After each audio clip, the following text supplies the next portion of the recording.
नमस्कार बंधुरा आमार सबुज बिला यूट्यूब चैनेले सकल प्रिय बंधुदेर जानाई अनेक अनेक शुभेच्छा एवं स्वागत। आशा करी आमार भिडियोटी जे जेखान थेके देखछेन निश्चयई सकले भालो एवं सुस्थ आछेन।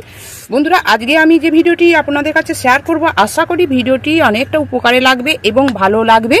बंधुरा एई तो बर्षा आरम्भ हये गेछे, प्रत्येक दिन बिस्टी होच्छे, बिस्टिर फले कि होच्छे बंधुरा आमादेर तो चिंता शेष नाई। गाछेर गोड़ार माटी सब समय भिजे थाकছে, কিভাবে গাছগুলোকে আমরা সুস্থ করব। তাই আজকে আমি বলবো বন্ধুরা যে গাছে এই বর্ষাকালে আমরা কোনো রকম লিকুইড খাবার দেব না। লিকুইড খাবার দিলে কি হবে, গাছের গোড়ায় ফাঙ্গাস লেগে গাছটি মারা যেতে পারে। তবে হ্যাঁ বন্ধুরা, লিকুইড খাবার কখন দেবো, যখন দেখবেন একটানা যখন বৃষ্টি হচ্ছে না অনেক দিন ধরে, এক সপ্তাহের উপর, তখন যদি মাটি শুকনো থাকে তখন আপনারা দেবেন। না হলে কোনো রকম সবজির খোসা তরল, সরিষার খোলের তরল এইগুলো একদম দেয়া যাবে না। দেখুন বন্ধুরা, গাছগুলো আমার বাগানের গাছগুলো কিরকম সবুজ সতেজ হয়ে আছে, সমস্ত বাগানের গাছগুলো। আর এখানে প্রচুর পরিমাণে দেখুন লঙ্কাও ধরে আছে, ফুলও ফুটে আছে। বর্ষাকালে যে সমস্যাটা বেশি হয় বন্ধুরা, গাছের গোড়ায় মাটিতে নানা রকম পোকামাকড় ছত্রাকের সংক্রমণ হয়। তাই আমি বলবো প্রতি সপ্তাহে যদি আপনারা এই ঘরোয়া উপাদান দিয়ে গাছের গোড়ায় মাটিতে যদি প্রয়োগ করেন, কোনো রকম পোকামাকড় ছত্রাক সংক্রমণ হবে না।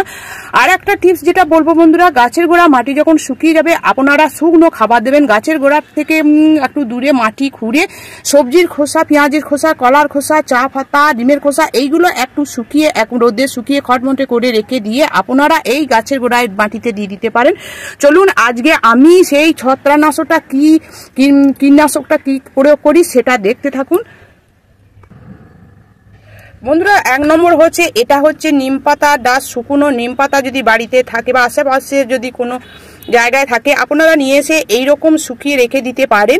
তারপর দ্বিতীয়টা হচ্ছে, এটা হচ্ছে দারচিনি গুঁড়ো। দারচিনি তো আমাদের রান্নার কাজে ব্যবহৃত হয়। এই দারচিনিটা নিয়ে আপনারা ব্লেন্ডারে ডাস গুঁড়ো করে নেবেন। 3 নম্বর যেটা হচ্ছে হলুদ গুঁড়ো। এই কটা তো আমাদের বাড়িতেই আছে রান্নার কাজে, এই দুটো তো লাগি। তা এইটাকে আপনাদের সঞ্চয় করে রাখতে হবে। যদি আপনারা পান বহুদিন পর্যন্ত আপনারা এরকম রোদে শুকিয়ে রেখে দিতে পারেন, তাহলে গাছের গোড়ায় কোনো রকম এইরকম পোকামাকড় ছত্রাক দমন করতে আপনাদের কষ্ট হবে না। আমি এইভাবে নিম পাতাগুলোকে আমি এরকম করে শুকিয়ে রেখে দিয়েছি। এই 3টে মিশিয়ে আমি দেবো। এখানে আছে 2 চামচ করে, এইগুলো বেশ কম বেশি হয়ে গেলেও ক্ষতি নাই। আমি এইখানে 1 চামচ দারচিনি গুঁড়ো দিয়ে দেবো। তারপর দেবো এইখানে হলুদ গুঁড়ো। এইখানে আর একটা জিনিস আপনারা দিতে পারেন, যেটা হচ্ছে বেকিং সোডা। বেকিং সোডাটাও আপনারা দিতে পারেন।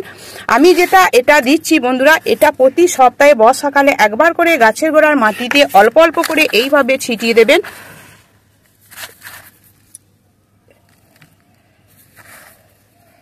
এইভাবে ছিটিয়ে দেবেন। প্রত্যেক দিন বৃষ্টি হচ্ছে, শরতের মেঘের মতন বন্ধুরা, যখনই মেঘ দাঁড়াচ্ছে তখনই বৃষ্টি হচ্ছে। বেশিক্ষণ বৃষ্টি স্থায়ী হচ্ছে না, কিন্তু যেটুকু বৃষ্টি হচ্ছে একবারে ভাসিয়ে দিয়ে চলে যাচ্ছে। গাছের গোড়ার মাটি কোনো রকম শুকুচ্ছে না, এইরকম ভিজে সাথে হয়ে থাকছে। এইভাবে আপনারা গাছের গোড়ার মাটিকে এই পোকামাকড় ছত্রাকের হাত থেকে রক্ষা করতে অবশ্যই এই জিনিসটা আপনারা প্রয়োগ করুন। এটা একদম বেশি খরচা হবে না।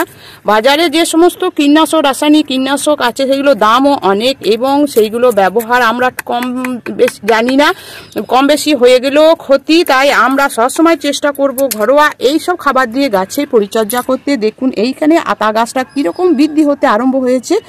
তারপর এইখানে তো রজনীগন্ধার একটা শীষ উঠেছে, দেখতেই পাচ্ছেন। আর একটা গাছে আমি দেবো, দেখতে থাকুন।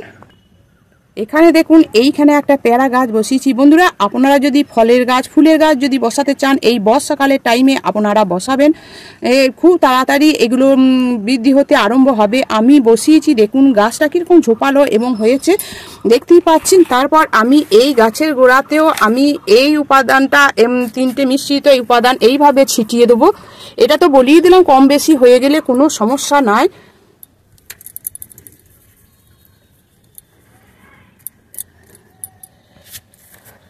সবসময় আপনারা চেষ্টা করবেন ঘরোয়া খাবার, জৈব খাবার দিয়ে গাছের পরিচর্যা করতে, তাহলে গাছ অনেক দিন পর্যন্ত লাস্টিং থাকবে।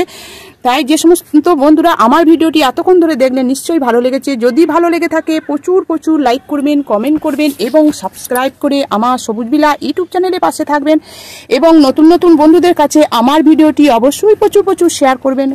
বর্ষাকালে গাছ নিয়ে কোনো রকম চিন্তা করবেন না, ঠিক পরিমাণ মতন খাবার প্রয়োগ করবেন যাতে গাছের ক্ষতি না হয়। যেসব খাবারগুলো গাছের ক্ষতি হবে সেইগুলো আপনারা এড়িয়ে চলুন। গাছকে সুস্থ রাখুন, গাছের সঙ্গে সময় কাটান। আপনারা ভালো থাকুন, সুস্থ থাকুন। ধন্যবাদ।